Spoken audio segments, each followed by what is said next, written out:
Hi everyone, welcome back to the Taglog YouTube channel. Today for this video of Taglog, I will be showing you how to stop Facebook video autoplay.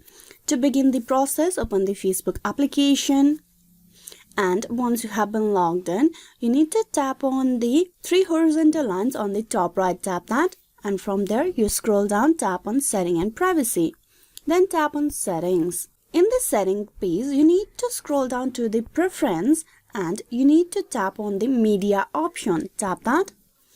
Inside Media, here you will have the option of Video Autoplay over there. There's the three options available on Autoplay: on mobile data and Wi-Fi, on Wi-Fi only, never autoplay video. So for you to stop Facebook video autoplay, you need to tap on the option Never Autoplay Video. Tap that.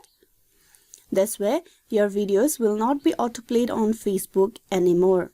Hope this video was useful on how to stop Facebook video autoplay. Please like and subscribe the Taglog YouTube channel. Thank you.